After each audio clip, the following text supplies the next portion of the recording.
பேராசிரியர் ராமசீனிவாசன் அவர்களையும் இந்த நிகழ்விலே முதல் முறையாக அரசியல் சார்ந்த நிகழ்வுகளை பங்கெடுக்கக்கூடிய ஈச்சமலை ஆலோசனை சித்தர் பீடத்தினுடைய பீடாதிபதி மரியாதைக்குரிய டாக்டர் மகாசிரி ராஜன் அவர்களே,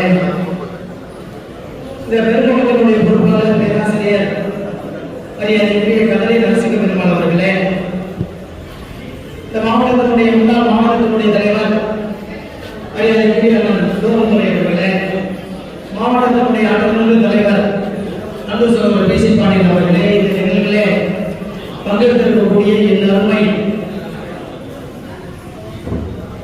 சொந்தங்களே, உங்கள் அனைவருக்கும் என்னுடைய மாலை பணிவான வணக்கத்தை தெரிவித்துக் கொள்கின்றேன். இந்த நிகழ்ச்சியினுடைய நோக்கம்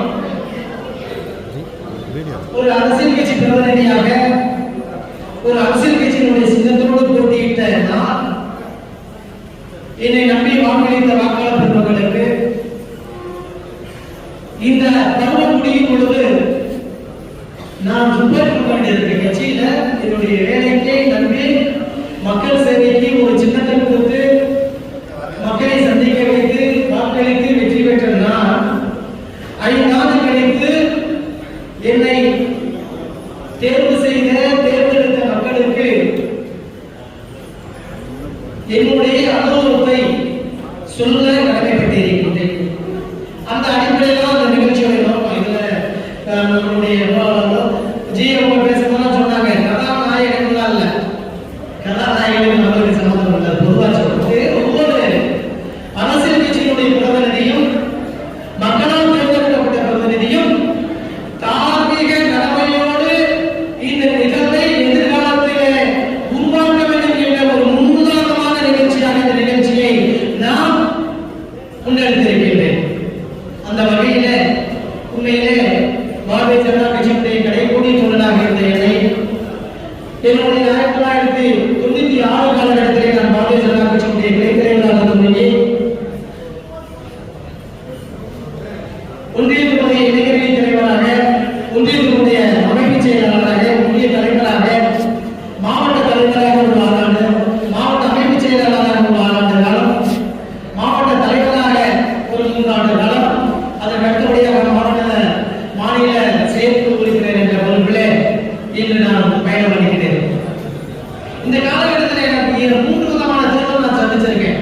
ஒன்று, நான் மண்டல தலைவராக இருக்கும்போது 2004 காலகட்டத்தில் ஒரு இடைத்தேர்தலில் என்னுடைய மண்டல நடந்த இடைத்தேர்தலிலே ஒன்றிய கவுன்சிலர் என்ற பொறுப்பிற்கு போட்டியிடுகின்றேன். அதற்கு அடுத்த கட்டமாக 2006 சட்டமன்ற தேர்தலிலே பெரியகுளம் சட்டமன்ற தொகுதி இந்த ரிசர்வ் தொகுதி ஆவதற்கு முன்பாக பாரதிய ஜனதா கட்சியினுடைய வேட்பாளராக 2006 போட்டியிட்டிருக்கிறேன்.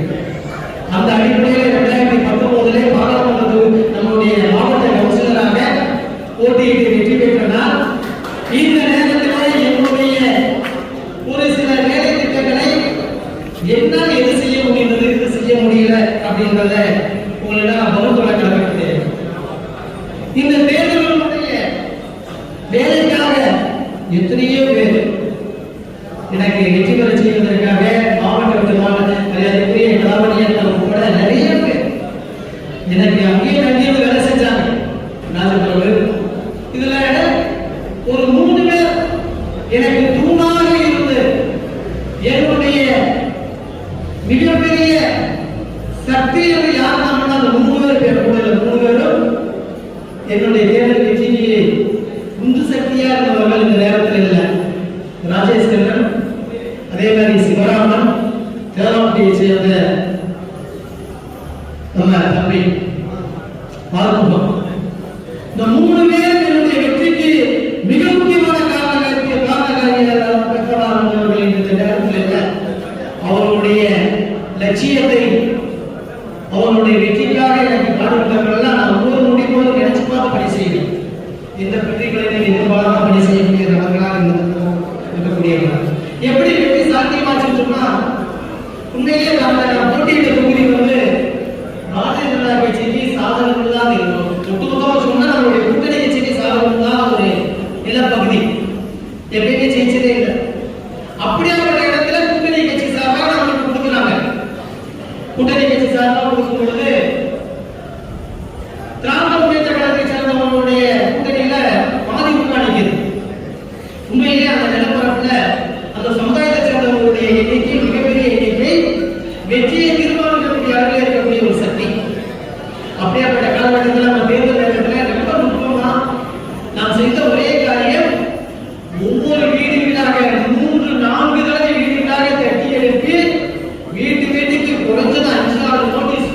வேண்டிய ஒரு வாய்ப்பு தான் பாரதிய ஜனதா கட்சி என்ற ஒரு சின்னத்தை வெற்றி பெற செய்திருக்கிறது. ரொம்ப சுவாரஸ்யமா இருக்கும். என்ன காரணம் சொன்னா, எங்க ஊர்ல யாரும் தப்பா இருக்கக்கூடாது. இந்த தேர்தல் நிக்கிறதுக்குள்ள நான் எங்க அம்மா எல்லாம் கேட்டேன், என்ன தேர்தல் நிக்கலாமா அப்படின்னு. சாமியெல்லாம் பார்க்கும்போது ஜாதகம் சொல்லுவாங்க, அதுல அரசியல் தப்பா, நீ கட்சியில பொறுப்பா இருக்கிற மக்கள் பிரதிநிதியா மறந்தியாத அப்படின்னு ஜாதகம் சொல்லுச்சு. இருந்தாலும் போட்டிட்டான். இதை தாண்டி எங்க ஊர்ல இருக்கக்கூடிய முன்னாள் மாவட்ட செயலாளர் உங்களுக்கு தெரியும், மரியாதைக்குரிய மூத்த அரசியல்வாதி, மாவட்டத்தினுடைய மூத்த அரசியல்வாதி மரியாதைக்குரிய இளமுடி அவர்கள் இந்த மாவட்ட கவுன்சிலர் போட்டியிட்டு தோல்வி அடைஞ்சார். இதே மாதிரி 2 பேரை ஊர்ல போட்டிட்டவங்க தோல்வி அடைந்தாங்க. என் ஊருக்கு சென்டிமெண்ட் தான் ஒரு ராசி. நான் எலெக்ஷன் ஓட்டு கேட்டு போகும்போதே, தம்பி மாப்பிள்ள நம்ம ஊருக்கு மாவட்ட கவுன்சிலர் இருக்க செட் ஆகாதியா, அது நம்ம ஊருக்கு ராசி இல்லை அப்படின்னு சொன்னதெல்லாம் ஆண்டவனுடைய அருளால வெற்றி பெற்று. எப்படி வெற்றி பெற்றோம்? எலெக்ஷன் நடந்துட்டு வாக்குப்பட்டியை நீக்கிருக்காங்க. வாக்குப்பட்டி எழுதும் பொழுது அந்த வாக்குச்சாவடியில 7 விதமான பூத் இருக்கு, அந்த கவுண்டர் இருக்கு. அந்த கவுண்டருக்குள்ள நம்ம மக்கள் இருக்காங்க, 4 பேர் இருக்காங்க. வாக்குச்சீட்டு இருக்கிறதுனால உள்ளது தேர்தல் ஒரு காய்ப்பாடு இப்படி காமிக்கும் போது அது எந்த சின்னம் அதுல முத்திரையிடப்பட்டிருக்கோ அந்த சின்னத்தை உச்சரிப்பாங்க. அப்படி வாக்கு எழுதும் பொழுது இருந்த சூழ்நிலை, நான் தபால் உட்கார்ந்து இருக்கிறதுனால பம்பரம் சுழந்துட்டு இருக்குன்னு சொல்றாங்க. பம்பரம் சுழந்துட்டு இருக்கு அப்படின்னு சொல்றாங்க. இன்னும் ஓப்பனா சொல்லணும்னு சொன்னா, யார் மாவட்ட சேர்மனா ஆக நினைச்சாரோ கூட்டணி கட்சியில இருந்தவங்க கூட தம்பி தோத்துருவாரு, அவரே ஜெயிச்சிருவான்னு சொல்லி நான் கண்ணால பாக்குறேன் இந்த காட்சியை. அவரை சைக்கிளையில அப்படிங்கிற ஜெயிச்சிருவாரு, தனக்கு ஆதரவு வாக்கு கொடுத்துருவாரு. போகுது எனக்கு தெரியும் அது எந்த வாக்குச்சாவடி ஃபர்ஸ்ட் இருந்துச்சு, அடுத்தடுத்து என்னது ஊர் வரும்னு எனக்கு தெரியும். அதனால அதை நான் சொல்லியாவே ஃபாலோ பண்ணிட்டே இருந்தேன். ஒரு கட்டத்தில் என் வாழ்நாளில் இந்த செவியில கேட்கணும்னு காத்துட்டு இருந்த ஒரு காட்சி, கிட்டத்தட்ட ஒரு 4 மணி நேரம் வாக்குச்சாவடி எழுதும் பொழுது தாமரை தாமரை தாமரை என்று சொல்லி அவங்க ஊர்ல ஆரம்பிச்சு எதனால ஏன்னா 8 கவுண்டர் நம்ம தான் இருக்கு, அமைக்கிறது தாமரை தாமரை தாமரை. அப்படி கிட்டத்தட்ட ஒரு 4000 வாக்குகள் வித்தியாசத்தில் போயிட்டு இருக்கும் பொழுது பொன்னிநாயக்கன்பட்டி என்ற ஊர் கொடுக்கும் பொழுது டோட்டலா நம்மளுடைய வாக்கு 3000 வாக்கு அவர்களுக்கு முன்னேறி போனாங்க. சிறுபான்மை சமுதாயத்தை சேர்ந்தவர்கள் பெருவாரியாக இருக்கின்ற காரணத்தினாலே 3000 ஓட்டு, அந்த இதுல 3500 ஓட்டு நம்மளுக்கு கொடுத்த ஓட்டு, மொத்த ஓட்டு 12 ஓட்டு. ஒட்டுமொத்த கிடையாது. அதுக்கு அடுத்த கட்டமாக அந்த மதிமுக வேட்பாளருடைய ஊரே வருது, சூழ்நிலையும் மாறுது. கட சூழ்நிலை மரபாகளை தண்டிக்கப்படும் அளவிற்கு அவர்களை மிகப்பெரிய ஆய்வுக்கு உட்படுத்தப்பட்டிருக்கின்றது. அதிலிருந்து அவங்க தப்பிக்காம அதை சரி பண்ணிட்டு இருக்காங்க. அந்த விஷயம் பேசப்பட்டிருக்கின்றது.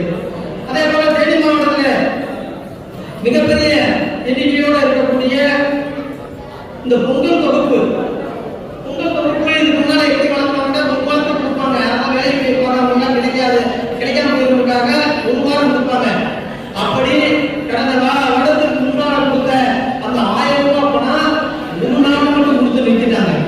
கிட்டத்தட்ட வாங்க வேண்டிய கிட்டத்தட்ட 39,629 பேருக்கு வாங்க வேண்டியவர்களுக்கு கொடுக்க வேண்டும். அரசாங்கம் திட்டமிட்டு 1 நாள் கொடுத்து அந்த பணத்தை அப்படியே பதிவிச்சு கூப்பிட்டு சம்பந்தப்பட்ட துறையை கொடுத்து இது நீங்க செஞ்சது தப்பு அப்படின்னு சொல்லி பத்திரிகை செய்தி வாயிலாக வெளிப்படுத்தி அது கிடைக்காதவர்களுக்கும் கொடுக்க செஞ்சோம். அதே மாதிரி முதியோர் உதவி குறிப்பிட்ட நாள் அனைவரும் நிப்பாட்டாங்க. என்னன்னா ஆதார் கூட இந்த முதியோர் உதவியை லிங்க் பண்ணணும்னு சொல்லி சம்பந்தப்படாதவர்களுக்கு வாங்கி குழப்பம் நடத்தப்படுகிறது இருந்துச்சு. அப்படி நம்ம மாவட்டத்தில் பாதிக்கப்பட்ட கிட்டத்தட்ட 8177 முதியோர் உதவி பென்ஷனை பெறுபவர்களை சம்பந்தப்படாத நிறுத்தியதை திருப்பி ஆய்வுக்கு உட்படுத்தப்பட்டு அனைவருக்கும் அந்த உதவித்தொகை கிடைப்பதற்கு மாவட்ட ஊராட்சி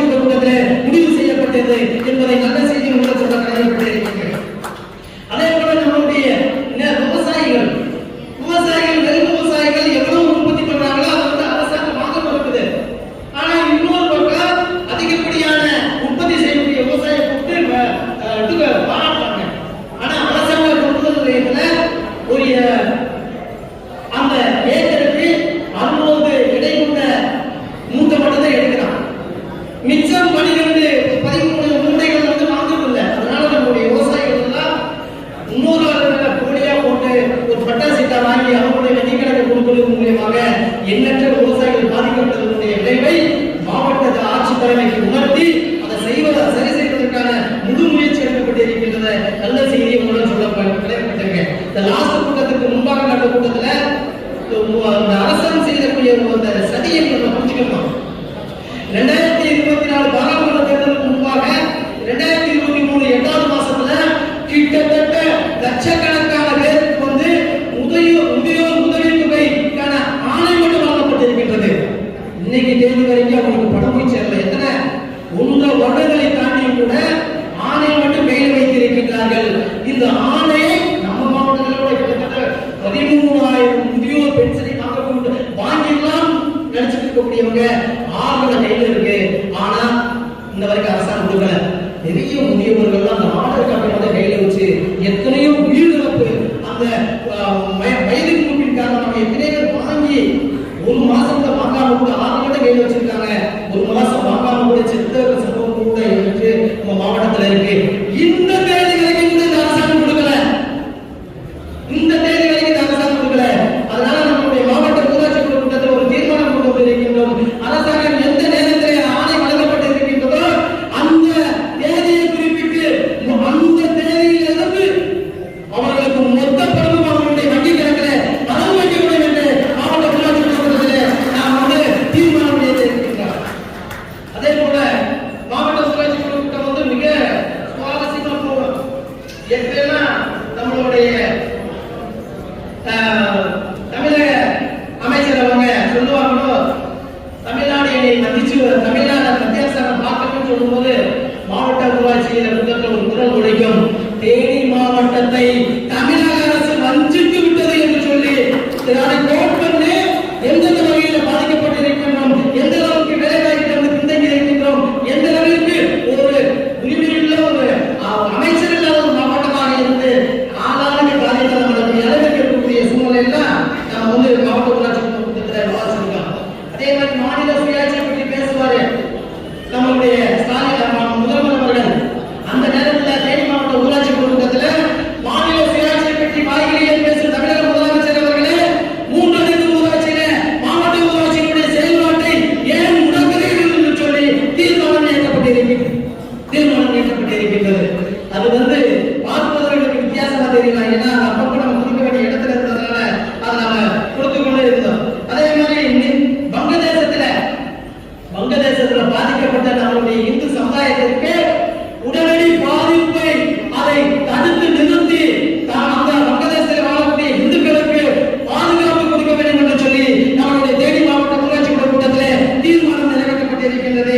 அதே மாதிரி கனிமமண்டல தேனி மாவட்டம் மாதிரி ஒரு அற்புதமான ஒரு நிலப்பரப்பு 3 அடுக்கு மலைகள் சூழ்ந்து ஒரு மேற்கு தொடர்ச்சி மலை அடிவாரத்தில் இருக்கக்கூடிய இயற்கை சூழக்கூடிய இந்த மாவட்டத்தினுடைய வளங்கள் எல்லாம் கனிமவள கொள்ளை அதிகமாக இருந்து கொண்டிருக்கின்றது. அதனால கடந்த கடைசி கூட்டத்தில் இந்த கனிமவள கொள்ளைக்கு துணை போவதாக சொல்லி கிட்டத்தட்ட 136 கோடி ரூபாய் பெனால்டி கட்ட வேண்டும் என்று சொல்லி துணை ஆட்சியர் அவர்கள் ஒரு சர்க்குலர் அனுப்பிச்சிருந்தாங்க. கிட்டத்தட்ட 58 குவாரிகள் நடத்துபவர்களுக்கு. அப்படி மாவட்ட ஊராட்சி கூட்டத்தினுடைய கடைசி கூட்டத்தில் இந்த தவறு நடந்தது இருப்பதற்கு கண்காணிக்கக்கூடிய அதிகாரி தான் பொறுப்பேற்க வேண்டும். எனவே அதிகாரிகளுடைய உதவிகளை அரசுடைமையாக்கி அவருடைய உடமை சக்தி செய்யும் சொல்லி தேனி மாவட்ட ஊராட்சி கூட்டத்தில் தீர்மானம் நிறைவேற்றப்பட்டிருக்கின்றது. இப்படி எண்ணற்ற விஷயங்களை தேனி மாவட்டத்தினுடைய ஊராட்சி கூட்டத்தில் நம்மளுடைய பண்டிட் தீனதயாள் உபாத்யாயா அவர்களுடைய வாழ்க்கை வரலாறை முழுவதும் கேட்கும் அளவிற்கு தேனி மாவட்ட ஊராட்சி கூட்டத்தில் நாம் பண்டிட் தீனதயாள் உபாத்யாயா அவர்களுடைய வாழ்க்கை வரலாற்றை சொல்லியிருக்கின்றோம். அதே நேரம் நம்முடைய 21வது சுதந்திர தினத்தன்று ஒட்டுமொத்த மாவட்ட ஊராட்சி கூட்டத்தில் தேச பிரிவினையின் சோக வரலாற்றை சொல்லி அதற்கு அடுத்த கட்டமாக நம் நாட்டினுடைய வளர்ச்சியை மாவட்ட ஊராட்சி கூட்டத்தில் பேசப்பட்டிருக்கின்றது, விவாதிக்கப்பட்டிருக்கின்றது. இப்படி எண்ணற்ற விஷயங்களை தேனி மாவட்ட ஊராட்சி கூட்டத்தில் நாம் செய்திருக்கின்றோம். அந்த அடிப்படையில் நாம் இந்த காலகட்டத்தில் தேனி மாவட்டத்திற்கு மாறாத மாமணியை போல ரயிலே இல்லாத மாவட்டம் என்ற மாவட்டத்தினுடைய நிலையை போட்டிய பிரதமர் நரேந்திர மோடி அவர்களுக்கு தேனி மாவட்ட ஊராட்சி கூட்டத்திலே நன்றி தெரிவித்து தீர்மானம் இயற்றப்பட்டிருக்கிறது. அதே போல நம்முடைய 33% இடஒதுக்கீடு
MP போன்றவர்களுடைய ஆய்வு கூட்டம்லாம் நடக்கும். அந்த ஆய்வு கூட்டத்தின் அடிப்படையில் நான் அந்த ஸ்டேஜில் இருப்பேன். நிறைய மாவட்டத்தினுடைய அதிகாரிகள்லாம் ஒருவரையும் அங்கே சொல்லுது, அனைவருக்கும் வீடு கட்டக்கூடிய திட்டம், பிரதம மந்திரி அனைவருக்கும் வீடு கட்டக்கூடிய திட்டம். அந்த திட்டத்துடைய பேர் வார்த்தைகள் அப்படி உச்சரிப்பாங்க. ஒவ்வொரு தடையும் சரி செஞ்சிருக்கேன். முழு பேரை சொல்லுங்க, அந்த திட்டத்தினுடைய முழு பேரை சொல்லுங்க அப்படின்னு சொல்லி திட்டத்தினுடைய செயல்பாடை மூடி மறைத்து பொத்தி பாதுகாத்துக் கொண்டிருந்தவர்களுக்கெல்லாம் ஒரு அச்சத்தை ஏற்படுத்தும் அளவிற்கு அனைத்து கூட்டங்களிலும் விடுபடாமல் நம்முடைய மத்திய அரசாங்கத்துடைய திட்டத்தை முழு வார்த்தையும் உச்சரிக்க வைத்திருக்கின்றேன். இதை தாண்டி கடந்த விசா கமிட்டி கூட்டத்தில் இப்ப இருக்கக்கூடிய MP தலைமையில் நடந்துச்சு, தகவல் தலைமையில் நிறைய விஷயங்கள் புதுசாக அவருக்கு தெரியல. அவருக்கு நம்ம ஒரு சில விஷயங்களை சொல்லி இந்த திட்டம் ஏன்னா நீங்க மத்திய அரசாங்கத்துடைய பிரதிநிதி, நீங்க உங்க கட்சியில நீங்க தனிப்பட்ட முறையில் வச்சுக்கோங்க, மத்திய அரசாங்கத்துடைய பிரதிநிதியா நீங்க எப்படியா இருக்கீங்க, இந்த திட்டத்தை நீங்க கண்காணிக்கணும்னு சொல்லி அவருக்கு அடுத்தடுத்த விஷயங்கள் எடுத்து சொல்லி அந்த திட்டத்தை தான் அவர் பேசினார். அப்படி அந்த திட்டத்தை பேசும் பொழுது உஜ்வாலா திட்டம், அனைவருக்கும் இலவச கேஸ் இணைப்பு திட்டத்தின் மூலியமாக அந்த வட்ட வழங்கல் அதிகாரி எழுதியிருக்கிறாங்க. எழுதிய போது அவங்க சொல்றாங்க என்ன துறையில என்ன நடந்திருக்கு சொல்லும்போது ஹெச்பி கேஸ்ல இருந்து பாரத் பெட்ரோலியத்துல இருந்து உஜ்வாலா கேஸ் கொடுக்குறோம். ஹெச்பி அந்த இதுல இருந்து பாரத் மேடம் எல்லாம் சொல்லுங்க அப்படின்னு. என்ன சார் இந்த திட்டத்துக்கு உஜ்வாலா தெரியுமா? அப்ப அந்த கதை ஆமா அதை விட்டுட்டு அதை சொல்லணுமா அப்படின்னு. இப்படி ஒவ்வொரு இடத்துலையும் ஒவ்வொரு செயல்பாட்டிலேயே திட்டத்தினுடைய அந்த தரத்தை செயல்பாட்டை அதெல்லாம் மூடி மறைச்சு ஒதுக்குறதுக்கான கால சூழ்நிலை உருவாக்கி கொண்டிருக்கக்கூடிய இடமாக அந்த இடம் இருந்து கொண்டிருக்கிறது. அதெல்லாம் இருந்ததால நம்மளால சரி செய்ய முடிந்தது. நிறைய ஆய்வுகளுக்கு போகும், நிறைய அரசு நிகழ்ச்சிக்கு போவேன். எனக்கு ஒரு பழக்கம் இருக்கு, அனைத்து அரசு நிகழ்ச்சிக்கும் என்னுடைய பொறுப்பின் காரணமாக அழைப்பு வரும். அதை நான் எந்த கண்ணோட்டத்தில் எடுப்பேன்னு சொன்னா ராஜபாண்டி என்ற ஒரு தனிநபருக்கு வந்ததாக நான் பாவிக்க மாட்டேன். மாவட்ட உள்ளாட்சியினுடைய துணைத் தலைவரின் அந்தஸ்தில் இருக்கின்ற காரணத்தினாலே தன்னை அழைக்கப்படுகிறார்கள் காரணத்தினாலே அழைக்கப்பட்ட இடத்தில் இருக்க வேண்டியது என்னுடைய பாண்டிய கடமையின் அடிப்படையிலே அனைத்து விதமான கூட்டங்களையும் பங்கெடுப்பேன். அப்படி அந்த கூட்டத்தில் கலைஞர் நூற்றாண்டு விழா கூட்டம் நடக்குது. நம்ம மேரிமா பள்ளியில் கலைக்கலாம் வீரர்கள் நம்ம சிக்க வைக்கிறாங்க. தலைவரை கலைஞரை பற்றி நீங்க வாழ்த்தி பேசுங்க அப்படின்றாங்க. நான் நேராக போனேன், விஷயத்தை சொல்லி மரியாதைக்குரிய மூத்த தலைவர் பழுத்த தலைவர் கலைஞர் கருணாநிதி அவர்களுடைய இறந்த பாரத பிரதமர் நரேந்திர மோடி அவர்கள் விடுத்த இரங்கல் செய்தியை பொருத்தமாக இருக்கும் என்று சொல்லி அந்த இரங்கல் செய்தி எந்த தொழிலை சொல்லியிருந்தாரோ அந்த இரங்கல் செய்தியை வாசித்து விட்டு நான் வந்தேன். இப்படி சின்ன சின்ன விஷயங்கள் கூட்டத்தில் எல்லாம் வகுத்து கொள்ள வேண்டும் என்பதற்காக இந்த விஷயத்தை நான் உங்களிடம் கடமைப்பட்டிருக்கேன். அதே மாதிரி இந்த மாவட்ட ஊராட்சி நம்முடைய அரசியலமைப்பு சட்டத்தில் 3 விதமான அரசாங்கம் உண்டு. ஒன்று பாராளுமன்றம், ஒன்று சட்டமன்றம், ஒன்று உள்ளாட்சி. இந்த மூணுமே அரசாங்கம். அரசியலமைப்பு சட்டத்தின் மூலம் உருவாக்கப்பட்டது. அதுல இந்த 3 அடுக்கு ஊராட்சி இல்லை, 3 வந்து அடுத்து இருக்கு. நகர்ப்புற உள்ளாட்சி, ஊரக உள்ளாட்சி. நகர்ப்புற உள்ளாட்சின்னு பார்க்கும்போது மாநகராட்சி, நகராட்சி, பேரூராட்சி. ஊரக உள்ளாட்சின்னு பார்க்கும்போது பஞ்சாயத்து, ஊராட்சி ஒன்றியம், மாவட்ட ஊராட்சி. இந்த 3 அடுக்கு ஊராட்சி. இந்த 3 அடுக்கு ஊராட்சிகள்ல நிதி கணக்கீடு எப்படி வழங்கப்படுது அப்படின்னு பார்க்கும்போது 3 அடுக்கு ஊராட்சிக்கு நிதி கொடுக்கணும். அப்படி நிதி விகிதாச்சாரத்தின் அடிப்படையில 100 ரூபாய் கொடுத்தால் 55 ரூபாய் கிராம பஞ்சாயத்திற்கு. ஏன்னா கிராம பஞ்சாயத்து தண்ணி கொடுக்கணும், சுகாதாரம் கொடுக்கணும், தெருவிளக்கு கொடுக்கணும். இப்படி அடிப்படையான விஷயங்களை செய்வதற்காக கிராம ஊராட்சிக்கு 55 ரூபாய், ஊராட்சி ஒன்றியத்திற்கு 39 ரூபாய், மாவட்ட ஊராட்சிக்கு 6 ரூபாய். வெறும் 6 ரூபாயில மாவட்ட ஊராட்சியினுடைய அந்த நிதி பகிர்வின்படி நம்ம நலத்திட்டங்கள் கொடுக்கணும். நான் இந்த வேலையில எனக்கு 10 கவுன்சில் இருக்கு. 10 கவுன்சில் கீழே ஆரம்பிச்சு இந்த 10 கவுன்சில் இருக்கு. இந்த காலகட்டத்தில் இந்த 6 ரூபாயை உள்ளடக்கிய இந்த நிதியில எங்க கவுன்சிலர்லாம் இருப்பாங்க, 10 பேர். நான் மொத்தம் அவங்ககிட்ட போனா எங்க கோயிலுக்கு உங்களுக்கு ஒதுக்கீடு பண்ணதை வாங்கி அப்படி நம்மளுடைய கவுன்சில் பகுதியில் கீழவடகரை பஞ்சாயத்தில் மட்டும் கிட்டத்தட்ட 82 லட்சம் ரூபாய்க்கான நலத்திட்டங்களை மாவட்ட ஊராட்சி நிர்வாகம் கொடுக்கப்பட்டிருக்கிறது. நம்மளுடைய எண்டப்படி பஞ்சாயத்துல 1 கோடியே 10 லட்சம் ரூபாய்க்கான நலத்திட்டங்கள் கொடுக்கப்பட்டிருக்கிறது. அலங்கப்பட்டி பஞ்சாயத்துல 19 லட்சம் ரூபாய்க்கான 2 நலத்திட்டங்கள் கொடுக்கப்பட்டிருக்கிறது. தீவாடிப்பட்டி பஞ்சாயத்துல 19,75,000 ரூபாய் மதிப்பீட்டுல ஒரு நலத்திட்டம் கொடுக்கப்பட்டிருக்கிறது. சில்லாவட்டி ஊராட்சியில 1 கோடியே 35 லட்சம் ரூபாய்க்கான நலத்திட்டம் கொடுக்கப்பட்டிருக்கிறது. உள்ளப்புற ஊராட்சியில 42 லட்சத்துக்கான நலத்திட்டம் கொடுக்கப்பட்டிருக்கிறது. ஏவாடிப்பட்டி ஊராட்சியில 13 லட்சத்துக்கான நலத்திட்டம் கொடுக்கப்பட்டிருக்கிறது. ஜீவிதப்பட்டி ஊராட்சியில 19 லட்சத்துக்கான நலத்திட்டம் கொடுக்கப்பட்டிருக்கிறது. எனக்கு விடுபட்ட அதிகமாக கொடுக்க வாக்களிச்ச பகுதி ஜீவிதப்பட்டி, அதிகமாக வாக்களிச்ச ஜீவிதப்பட்டி. இன்னொரு பகுதி இந்த புவிநகப்பட்டி. இந்த ரெண்டுத்துக்கு நான் கொடுக்க முடியல, புவிநகப்பட்டி கொடுக்க முடியல. ஏன் காரணம் சொன்னா உங்களுடைய பெருந்தலைவர் இருந்ததுனால வேலை போட்டுவிட்டாரு. அந்த அடிப்படையில அந்த பகுதிக்கு ஏதாச்சும் நல்லது செய்யணுன்றதுக்காக 6 அங்கன்வாடியில இருந்த 39 ஊட்டச்சத்து குறைபாடுள்ள குழந்தைகளை தத்தெடுத்து மாதமாக அந்த குழந்தைகளுக்கு ஊட்டச்சத்து பொருட்கள் கொடுத்தாங்க. இப்படி ஜீவனப்பட்டி ஊராட்சியில் இருக்கக்கூடிய 6 அங்கன்வாடி மையத்தில் இருக்கக்கூடிய 39 அந்த ஊட்டச்சத்து குறைபாடுள்ள குழந்தைகள், கொமினாக்கிப்பட்டியில் இருக்கக்கூடிய 6 அங்கன்வாடி மையத்தில் இருக்கக்கூடிய 37 ஊட்டச்சத்து குறைபாடுள்ள குழந்தைகளுக்கு தத்தெடுத்து அவர்களுக்கு மாதம் ஊட்டச்சத்து கொடுத்து வந்திருக்கின்றன. அவர்கள் வீட்டு கட்டுவதற்காக இப்படி நிறைய விஷயங்கள்.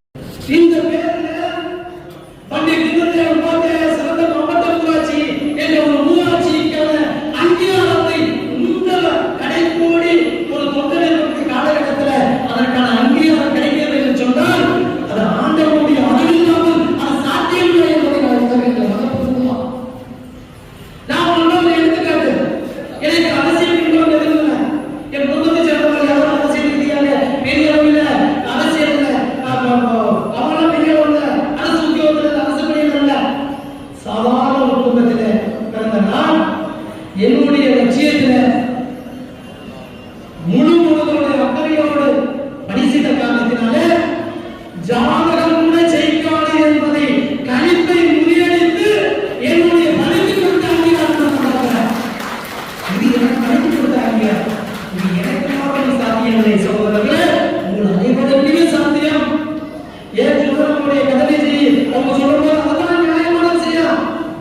ஒட்டுமொத்தமாக பாரதிய ஜனதா கட்சியுடைய மக்கள் பிரதிநிதிகள் அன்பொன்றும் இன்பொன்றும் வகையில் அனைத்து இடத்திலும் இருந்தால் மாத்திரம்தான் ஒட்டுமொத்தமாக நம்முடைய சிந்தனையும் நம்முடைய செயல்பாட்டையும் இன்னும் 3 ஆண்டு கடந்து இருக்கக்கூடிய நம்முடைய பாரதிய ஜனதா கட்சியினுடைய திட்டங்களை